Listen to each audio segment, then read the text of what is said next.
Hey guys, what's going on? It's your girl Queen G of Queen G Live Experience.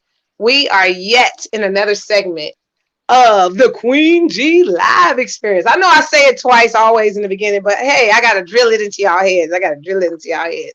So I had the most fabulous day today. I met a gentleman by the name of Lester Green. He has a podcast on the MJ Own Network. And he interviewed me today, and it was so just impactful. The interview, he asked some really great questions, and I really enjoyed that moment of sitting back and being on the other side of this. You know what I mean? Because I'm always interviewing somebody else, but it was nice to sit back and have someone interview me and really, really dig into that journey that we all have. You know what I'm saying. Also, I got a chance to also be a part of a Black Friday event, virtual event that was amazing and powerful. So I want to thank, all the amazing people that looked out for me and pulled me into that event today. What another great moment. I've just had great moments all day. And I really feel as if you just have to choose the different steps of your life that you can choose. Everything, some things happen and we can't help it, or it happens, around us, and there's nothing you could do about it. It kind of goes beyond you. But, there are things that, hey, we do have charge of, and that's the things that you can do. So always, you know what I mean? Do your very best every single day. Everybody didn't make it through this year, and we are blessed to be alive. So if you're hearing the tone of my voice, you are very, very blessed. And all you can do is change your own path as much as you can. You know what I'm saying? So listen, without any further ado, this is my first filmmaker on this podcast tonight. Very, very first, I think. I don't remember having a filmmaker, so this is a treat for me. This guy is a filmmaker. And he's been doing it for many, many, many years. We're going to talk to him about that aspect of the entertainment industry and talk to him about what he does exactly and how he does what he does. Okay. So let's get right to it without any further ado. I want to welcome my special guest, Mr. Darrin. Say your last name for me because I don't want to get it wrong. It's DeShazer, just as it's spelled. DeShazer. Okay. I'm really bad with names, okay? I just want you to know that. It's all good. Sometimes you just got to be honest about where you at. You know what I'm saying? Right. Trust me, I'm the same way. Goodness, wow. So, what made you get into filmmaking out of all things?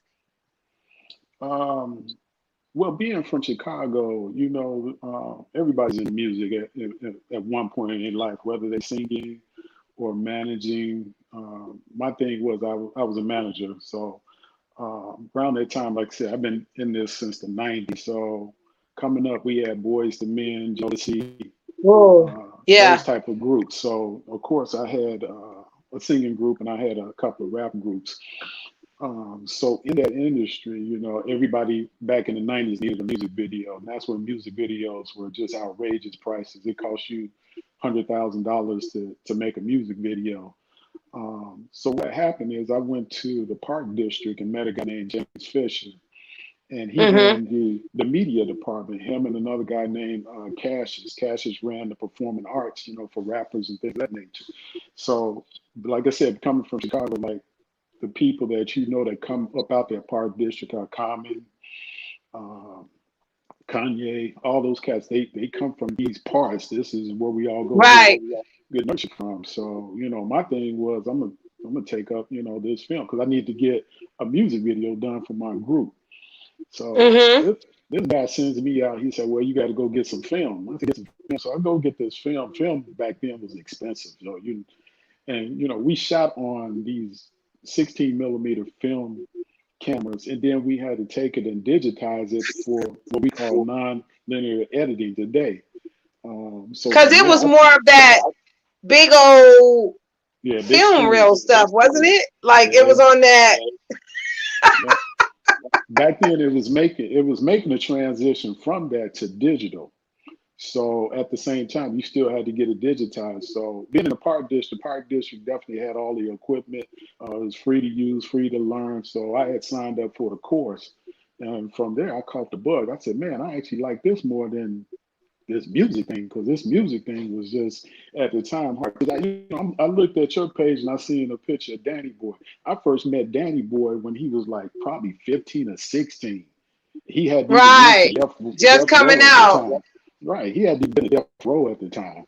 But Do you he was know that part I got a Danny Boy fact for you that he told me that I had no idea until I met him that huh? this was a fact. Um, Suge Knight adopted him as his son. Wow. Wow. So that's Wow. something I'm gonna hit you across the head with that I really, really know because I got a chance to interview him and get to know him. This was out in Las Vegas, and we spent some quality time together. Okay, Oh and wow. he told me he's like, yeah, he's like I was adopted as Suge Knight's son. He signed on the paperwork for me to be his son because That's crazy. he lost his parents or something like that, you know. Yeah. He has a book out too. He has a book out that I have in my basket down here. And Oh, that's what's it up. talks about yeah. Yeah, That's it's what's up. crazy. I did all his books. I did his book signing out in Vegas. Oh, And that's what cool. I mean by that is I mean like I was the media coordinator of that event to put that whole thing together, bring people out so that they can, you know, hear him sing and Okay. sign autographs and stuff like that. Yeah, so I kind of know a little something, but he well grown now. Well Yeah. grown. Oh yeah, definitely. Definitely. Definitely. Yeah. He's not 15, 16 no more. He's definitely No, grown. but he was the youngest, I think, signed to Death Row. Death The Row, yeah. youngest. Yeah. Yeah. And now you know why. He was also adopted into the Yeah. family. So Yeah. That's what's crazy, up. right? Yeah, I didn't even know that. Yeah. Yeah, so that's cool. But yeah, I mean, you get to meet people, especially in Chicago, a lot of people coming up at that time, music artists and things of that nature. But I didn't take the music route more. I didn't want to, manage any groups. I said this film thing. I was more interested in that. That caught my eye. I caught the Your bug back attention. in music. Yeah. Right. So I kept going for that, and it's been a part of my life ever since. So you came into the film business when it was getting ready to go digital. Yeah, yeah. So the cameras were going digital. Everything was being computer generated. Like I said, I started off with a bunch of. It's like a small community in Chicago. So I started off Mm-hmm. with people like Impact Studios, which is Chris Adams back there, Jonathan Woods. If you look those guys up, you'll see them on there. They shot for Public Enemy, Teresa Griffin.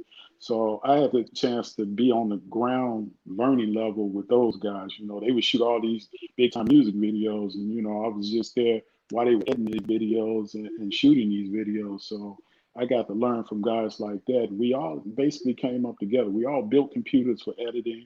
We all tried to find the latest camera, what gave us that Hollywood look, the whole nine, you name it, we did it. And from there, Wow. the bug And just kept going. what was that transition like from like the big old film reel to digital? Was that a hard transition for you? Did you have to learn even more things to try to keep up with the times? No, I mean, the good thing about it is during that time, it was just happening. So I never really adopted the film base. I came Gotcha. straight into the digital world. So from there, Mm-hmm. Mm-hmm. I picked up on all the digital media and how things were doing and just keeping up with it. It became an expensive hobby. It starts off as a Right. hobby and it gets real expensive real quick. Like, a Right. video I costs kind of have an half million. idea a little bit because my husband is also a filmmaker, shot a bunch of Okay. music videos, and he's also a photographer.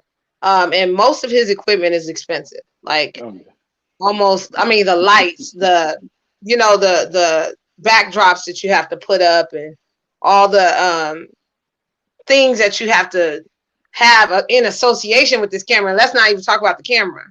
That Right. in itself is expensive.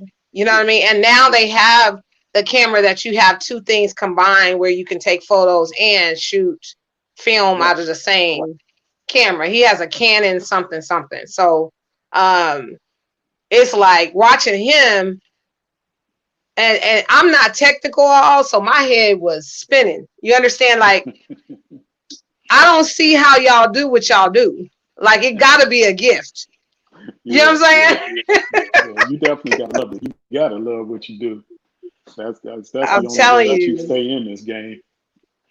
Because it's And let's talk about how one little music video turns into 5 or 6 days of editing. oh yeah, yeah. Especially when you're learning, because when I first got into this, I was still learning. So you go out and shoot a music video, and early on, which a lot of filmmakers have, you don't know what a wide shot is, you don't know what a close up is, you don't know what a mid shot is. No. You're just shooting, and then you look at TV, and then you look at your music video and be like, "I don't look like that," and then you wonder Right. why.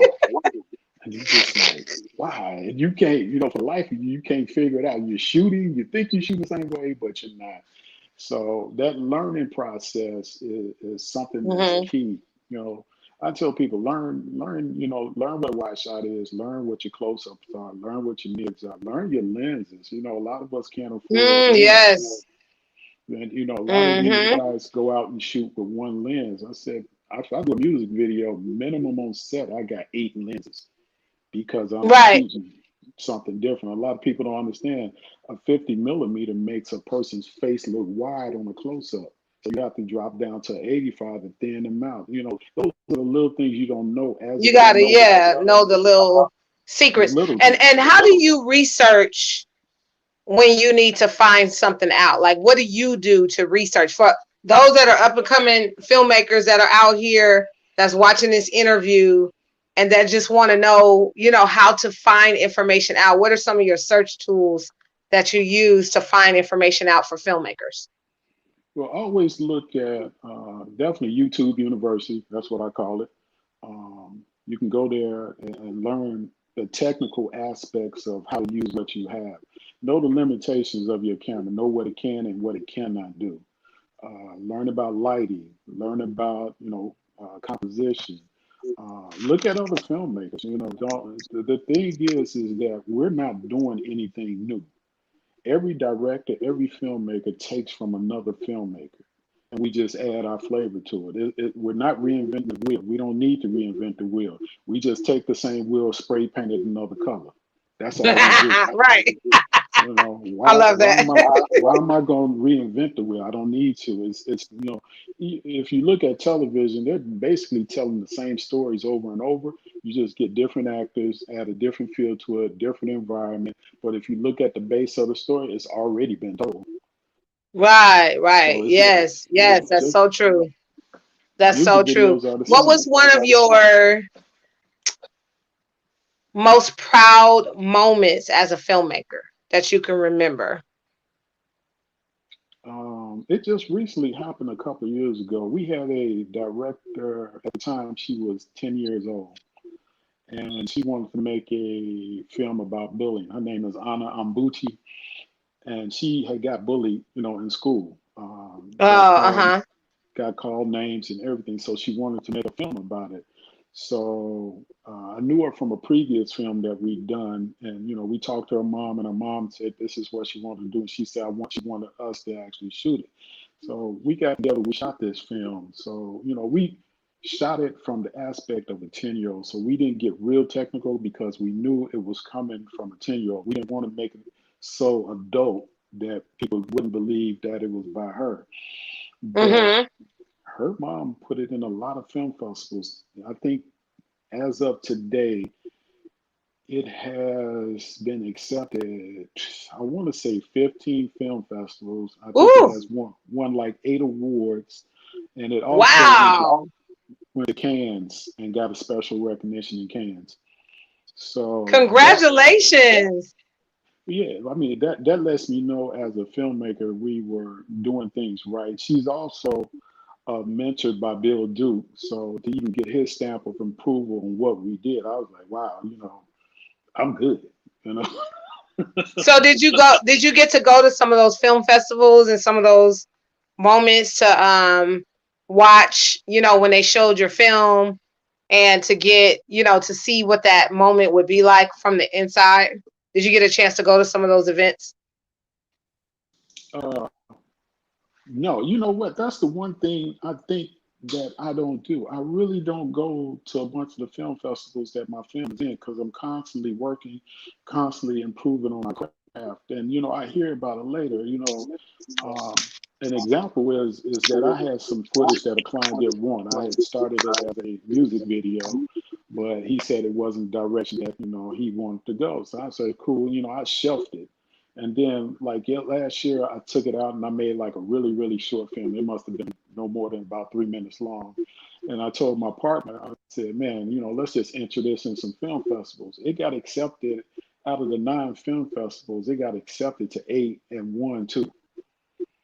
And this is just something that we were playing around with, wasn't serious. I just wanted to see if people would like it. But yeah, Wow. it did its thing. So what that tells me is that the way we shoot films is definitely we're on the right path. Do we do things Yes. 100% correct? No, but we are on the right path of shooting films in our style of shooting.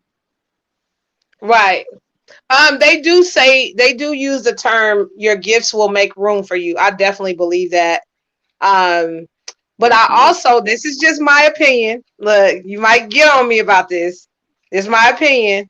I also believe that it's good to get out and network with other filmmakers and meet them and greet them and stuff like that. I mean, we in COVID now, you can't really do it like how we were doing it before. You got to get more creative with that. But it's nothing like touching down with other people that are in that same realm of what you do, and just it's a good camaraderie and it's a good thing to, and I'm not saying you can't meet people, just from the base of your phone or on social media. That's another definitely solid way. Look at how we came together. This was brought together from social media. Yeah. So it does work. But I just put that suggestion out there, Darren. Get out sometimes, especially when your film itself is being honored. You know what I mean? Because you want to, and I know it's like, oh, I don't want to. I'm humble. And yeah, you are still humble, but it's nothing like receiving your flowers while you're living. You understand what I'm saying? It's Oh nothing yeah, like yeah. I that. mean, So I agree with you. Yeah.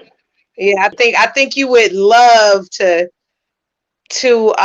it's just something about, and I'm gonna tell you this. I've always been humble too, and I'm very, low key and all that stuff. But it's nothing like actually getting the effect of how people see what you've done. Hmm. Meaning, we put out all these amazing projects and we do all these amazing things. But to see the reaction, honey, from somebody laughing when you meant for it to make them laugh, for somebody to cry when you meant for that moment to be a crying moment. You know what I mean? And it actually confirmed that all the hard work that you did was just, that's what I meant it to do.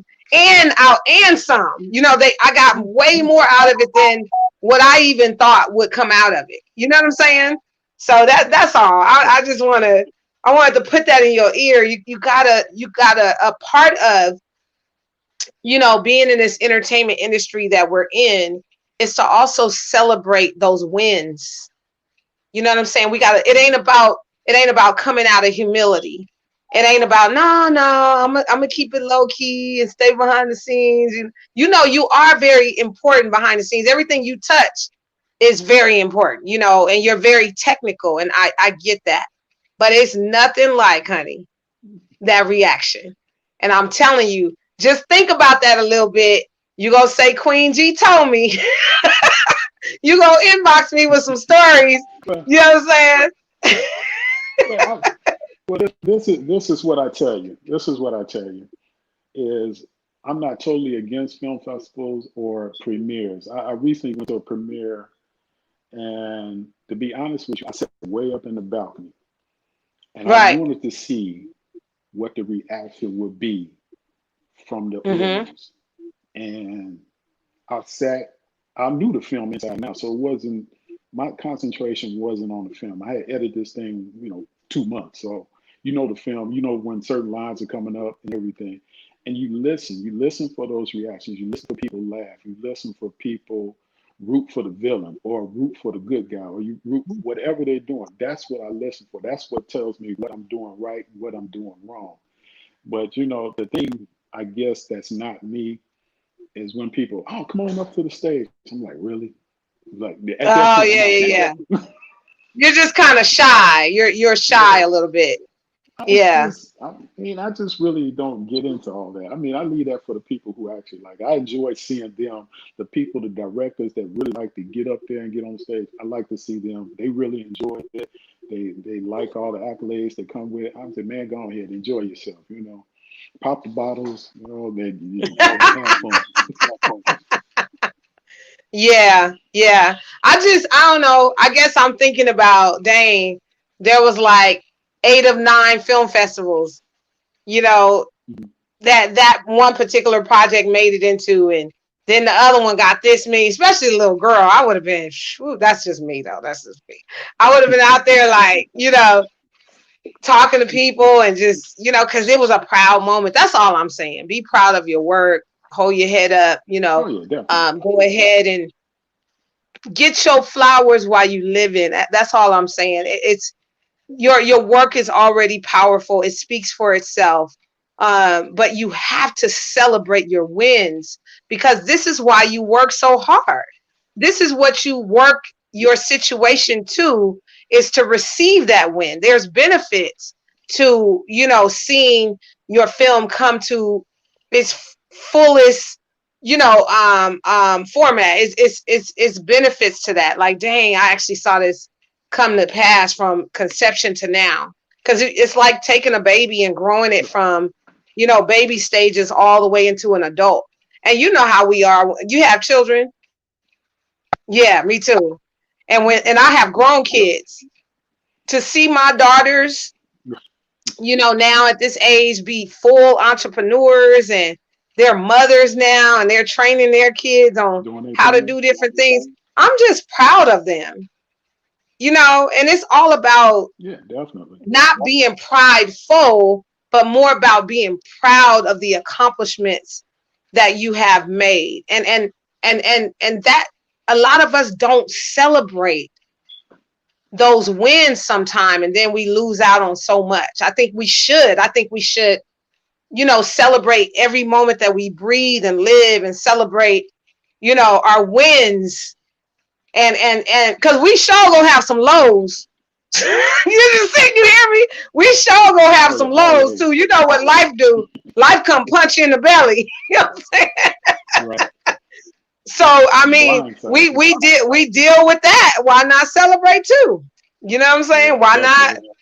Why not get that win in and cheer ourselves on when we done made something happen? So that's all. I kind of, I don't know. I've gotten a little into. I'm not getting into my chest like, ooh, I did this or that. But shoot, this year of 2020, I wrote 11 books from Wow. November to now. 11 whole books. They're all on Amazon. And I talk about that because it was a lot of work, and it was an accomplishment. Now while I was in it, I was in it. I was just pouring out onto the pages. You know what I mean? I was really, really grinding and putting all that work in. Now I'm just now beginning to really smile. I'm done with it. I can breathe a little bit, the tension off my shoulders. You know what I mean? And I see Right. my books in my physical hand. Like, this is real. I also created a magazine this year, an Oh, okay. That's entertainment what's up. marketing magazine. You know what I mean? I put out 6 issues this year in 2020 during the Wow. pandemic, on top of my 11 books.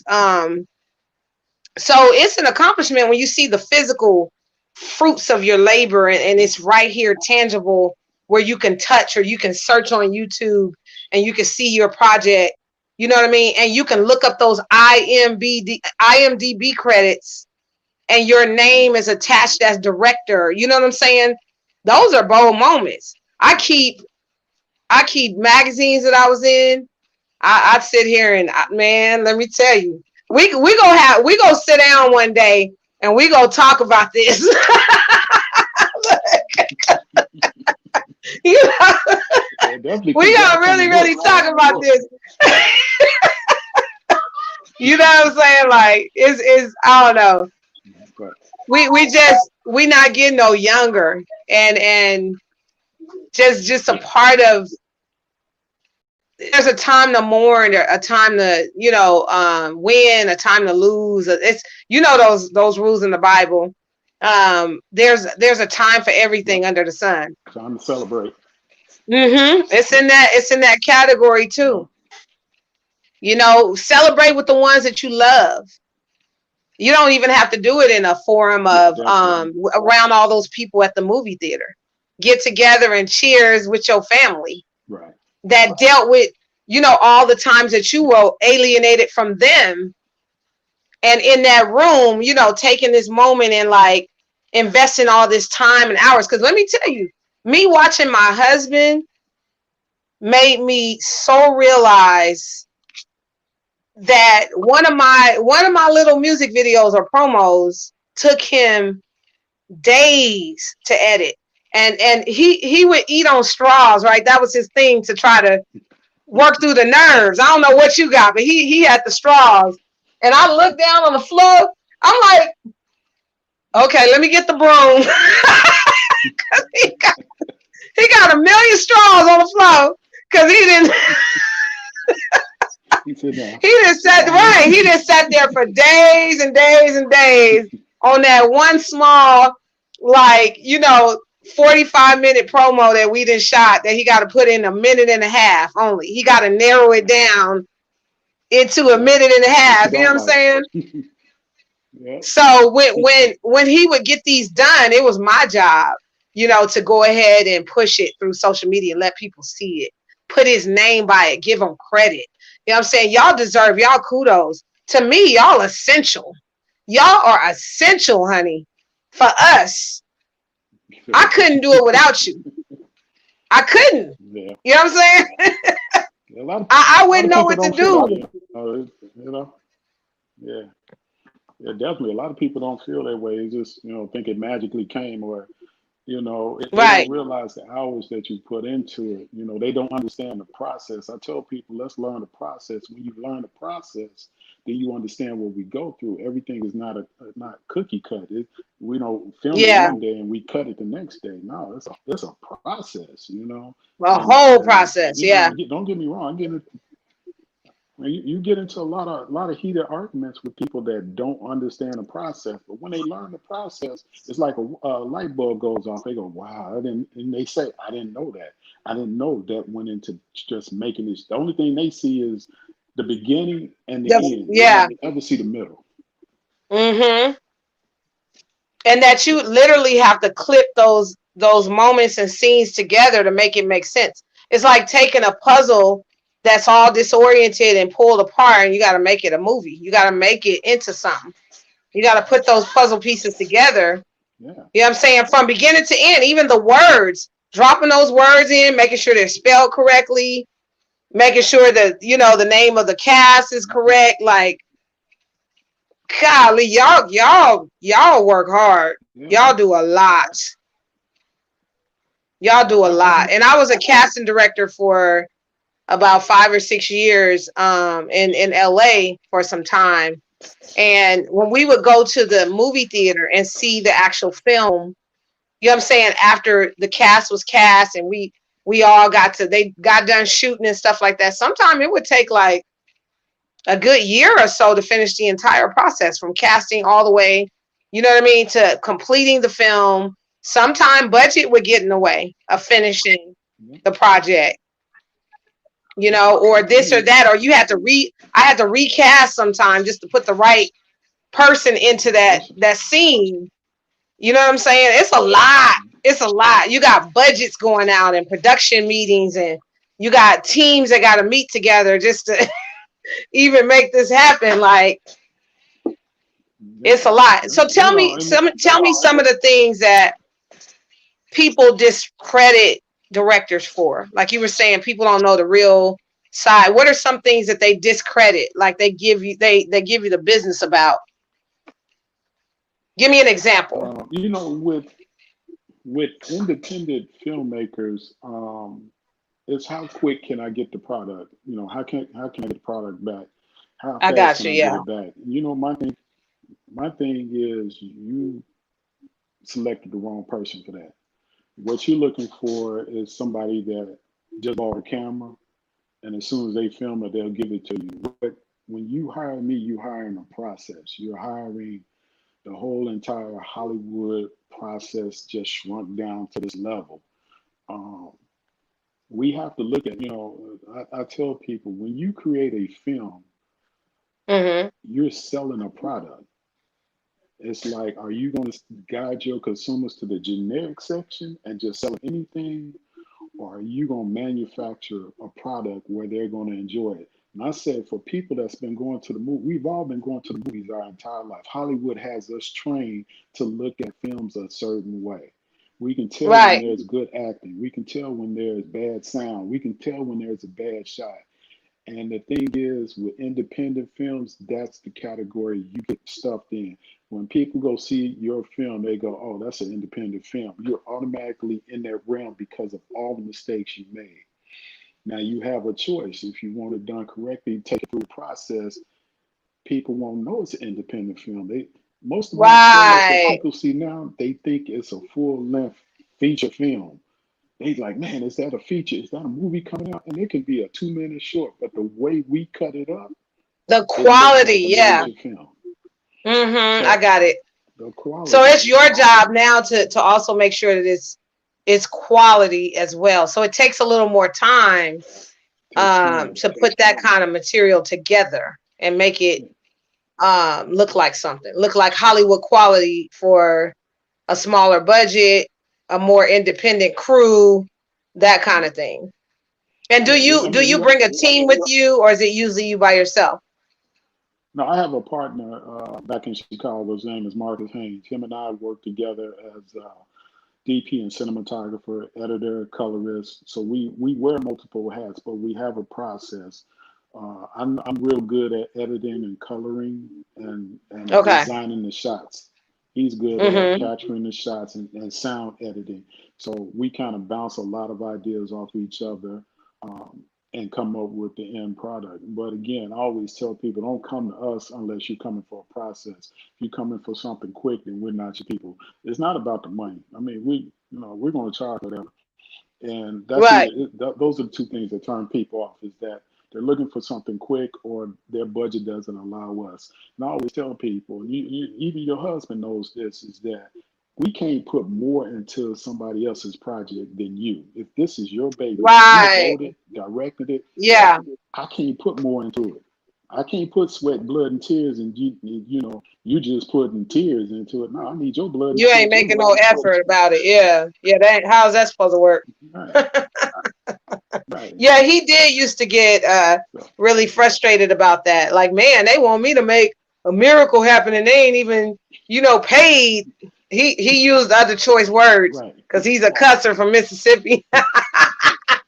So So, it was like I I got to still hate hear, right. I got to hear a lot of different sides of this angle from watching him do what he does. You know what I mean? And some clients were just very right. pleasant. They were patient. Yeah, He took them through the process with him, like kind of took them step by step, and they were able to, collectively be on the same page. And he loved his clients like that. They didn't mind paying up front right. and giving them the budget he asked for, and they didn't give him a headache about it. But then there was the ones that really kind of just try to get over and manipulate, that didn't really quite understand all the blood, sweat, and tears that went into, and the amount of hours, and it would Hmm. always be my job to soften their little heart and be like, do you know he been over here for 5 days on that one scene? You know what I'm saying? It'll be my job to, clean up the mess. So I hope you got a cleanup woman in your life, a cleanup woman. Oh yeah, definitely, definitely, definitely. If you don't, boy, it's gonna be a whole bunch of mess. A whole bunch of stuff, right? Mhm. So tell us where we can find you on social media. Uh, we go under the name of Film Barrel Studios. You can catch us on Instagram at Film Barrel Studios. We have a few things on the website, Film Barrel Studios, but we're revamping that now with the new stuff that we're about to put out. Kind of narrowing down what we do. I used to direct back in the day, but I gave up directing. I really just concentrated in post production and actual filming. We've been blessed this year, with many projects. We're already booking for next year of the project. So, it's a wonderful thing, and that's why I say, I know it's like a double-edged sword. You say go out and celebrate, but to be honest with you, if we go out and celebrate, we'll get more projects that we can't handle because yeah, I can help you out, but in the end of the day, I'll be like, oh man, we got 22 projects. Maybe we shouldn't have accepted those 15. Right. I got you. I got So you. You've been busy, and I think that this year with us sitting down more, it made people focus on the more things at hand, like their projects, putting more detail and pains and taking attention and time because you have more time.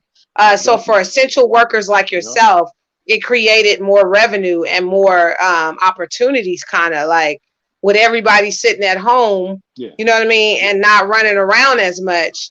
It definitely created some jobs for some of us, you know what I mean? So I'm grateful as well, that I got a chance to really, really sit back and kind of focus on family and my direct projects, building my platform more and getting things just on the table. You know what I'm saying? So do you feel the same way? Yeah, definitely, definitely. Yeah, definitely. I Yeah. mean, I took the time to actually learn more things about filmmaking that I wanted to sit down and learn. As technology changes, you also have to change with the technology. So, Right.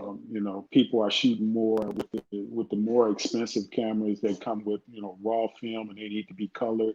So I took a year out just to learn the coloring process, the color process. Okay. Okay. To add that to the skill set. Amazing. Well, I think you are an amazing person. And I Oh, want to thank thank you. you for what you do, the contributions that you make, the amount of hours that your eyes are straining and looking at the screen, and Oh, my thank you. husband with straws. I'm sure you got something. I'm sure you got something that you have used to de-stress, having to get up and walk around, or you know what I mean, just take breaks from it and come back to it. Oh yeah. It's hours I of walk. ups and downs, and you got to really have some kind of tactic to help you get through it. So I just wanted to let you know we are grateful for you and what you bring to the I table in appreciate our it. lives, and that you are essential. And whoever don't appreciate it, then you know what I'm gonna say about that. I try to keep it PG in Hey, case some kids watching. You know what I mean? But right, but you know what I want to as say you, about them. yeah, as you get older, it don't even matter. You keep going. Just keep going, keep Right. going. Man, you got Exactly. younger, Exactly. 20 years younger. Then they get under your feathers. You be like, look, look. Right. Yeah, What's the name of your company? And let us know where we can find you on social media. yeah. Like I said, just look up Film Barrel Studios. We'll pop up on the website, on Instagram. I don't think we have a Twitter account. I'm not really too much into Twitter. I'm gonna have to get somebody to handle all those social media accounts. I may have to get my daughter to do that. But yeah, for now, you'll see some of the work, you'll see some of the process because I'll actually record if I'm doing coloring or editing. You'll actually see me doing that work, and what it takes. So I think the thing is just keep educating people, and as long as you do that, then better films are going to come out. Your audience gets bigger, and people enjoy the product that you're putting out. That's so true. That's so true. Well, I just want to absolutely thank you, Darrin, for stopping in at the Queen G Live experience and giving me this exclusive moment. Let's No, definitely thank stay you. in touch. And I want to thank you Definitely. again for all that you do, you and your team. And I want you to send me the Oh, titles thank you. of your films so I can look those up. And I have my Fire Stick here, Okay. and it has YouTube, and I got Roku. So if it's on any one of those, and I got cable, I got all three bases. Okay, in one home. We are an You entertainment got family. all of them. Okay, so we have to have access to everything. I see you And out. You I live out in do. Arlington? I live in Arlington. Yes, sir. Uh huh. Okay, I like that because you out in the Dallas area. I was just out there earlier this year. I got a cousin that stays in Fort Worth, a friend that stays in Dallas. I mean, I enjoyed myself earlier. Love that It's area. great out here, except when the weather decides to switch and it's a tornado next door. Oh And yeah, it's just we don't sudden, keep like that. it was the other night. It was a tornado right in Grand Prairie, which is the city next door, and it Oh just man. whipped through real quick. What? Really? What we doing? That's the only part I don't like about Texas. Everything else is good. It's livable, a great economy, and you can take care of your family here. You know what I'm saying? Pretty decent. So Okay, that's it's what's not up. bad. Cool. But yeah, Darrin, I Okay, got let's to get do off this, of man. here because I got more interviews back to back to back tonight. Thanks to Lester, Mr. Lester over there. Yes, But you, sir. I blessings to love you that. and your family, and continue, keep up the good work, okay? All right, I will. I'll definitely see you some links. Okay, see you soon. Thank you so Thank you. much. Wow, what a great guy. See, I love that. We could just sit back and have a conversation and flow with one another. And that's another angle that you are hearing about, which is the film behind the scenes, the director and the producer. Whoa, what a job. Very technical, very time consuming. And it takes a lot of blood, sweat, and tears to do what he does. So I just wanted to give that aspect of this tonight and give you that angle. We're going to have so many other amazing guests on here. Y'all stay tuned, keep watching.